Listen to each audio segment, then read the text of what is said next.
Proses penerimaan peserta didik baru di tingkat sekolah dasar dan sekolah menengah pertama di Kota Palembang akan segera selesai pada akhir bulan Juni ini. PJ Wali Kota Palembang Ratu Dewa mengakui akan terus memantau dan berkoordinasi dengan Dinas Pendidikan untuk memastikan proses PPDB ini berlangsung dengan bersih, gratis, serta transparan.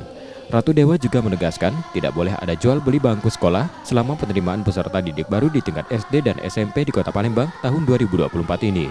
Jika terbukti ada, maka ia akan memberikan sanksi baik berupa teguran hingga sanksi tegas. Bukti laporannya ada, buktinya ada, datanya lengkap, sampai kepada saya. Siapa yang main itu? Sanksinya ya, apa yang bakal ada sanksi ringan, sanksi berat, dan juga ada teguran sifat lisan dan tertulis. Ya. Dalam proses PPDB tingkat SD dan SMP di Kota Palembang, ada 4 jalur mulai dari afirmasi, zonasi, mutasi, hingga prestasi. Nur Muhammad, Kompas TV, Palembang, Sumatera Selatan.